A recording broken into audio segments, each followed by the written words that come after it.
ଭୂମିମୁକ୍ତି କୃଷକ ମଞ୍ଚ ପକ୍ଷରୁ ଡୁବୁରି କପିଳେଶ୍ୱର ମନ୍ଦିର ପ୍ରାଙ୍ଗଣରେ ସାଂଗଠନିକ ବୈଠକ ଅନୁଷ୍ଠିତ। ଯାଜପୁର ଜିଲ୍ଲା କଳିଙ୍ଗନଗର ଅଞ୍ଚଳରେ ପ୍ରଶାସନିକ ଦମନମୂଳକ ଜମି ଅଧିଗ୍ରହଣ ଓ ବନ୍ଦୋବସ୍ତ କାର୍ଯ୍ୟ ସଠିକ୍ ଭାବେ ନ କରିବାକୁ ନେଇ ବିଭିନ୍ନ ଅଞ୍ଚଳରେ ଅଶାନ୍ତ ପରିସ୍ଥିତି ସୃଷ୍ଟି ହେଉଥିବା ଅଭିଯୋଗ ହେଉଛି।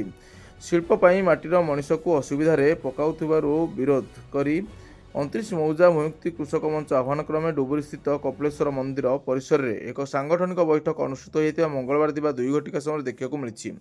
ବୈଠକରେ ବିଭିନ୍ନ ସାମାଜିକ ସଂଗଠନର ମୁଖ୍ୟମାନେ ଉପସ୍ଥିତ ଥିଲେ। ସର୍ବସମ୍ମତିକ୍ରମେ ମୃତ୍ୟୁଞ୍ଜୟ ଦେଓ ଓ ଜନ୍ମଜୟ ବଳସାମନ୍ତଙ୍କୁ ମୁଖ୍ୟ ଦାୟିତ୍ୱ ଭାବେ ଚୟନ କରାଯାଇଛି। ଏହା ସହିତ 10 ଜଣିଆ ୱାର୍କିଂ କମିଟି ଘୋଷଣା କରାଯାଇ କାର୍ଯ୍ୟପନ୍ଥା ନିର୍ଦ୍ଧାରଣ କରାଯାଇଛି। ବୈଠକରେ ଶରତ ବଳ, ମଟାଇ ଜାମୁଦା, ରବୀନ୍ଦ୍ର ଧୀର ସାମନ୍ତ, ପୀତବାସ ମହାନ୍ତ, ପ୍ରଦୀପ ଜେନା, ବିଶ୍ୱରଞ୍ଜନ ସ୍ୱାଇଁ, କ୍ଷୀରୋଦ ଗୋକୁଳି ନାୟକ, ଗିରୀଶ ମହାନ୍ତ, ପରମେଶ୍ୱର ମହାନ୍ତ ଓ ବିଜୟ ମହାନ୍ତ ପ୍ରମୁଖ ଯୋଗଦେଇ ଆଜିର ଏହି ବିଶେଷ ବୈଠକକୁ ସଫଳମଣ୍ଡିତ କରିଥିବା ଦେଖିବାକୁ ମିଳିଥିଲା।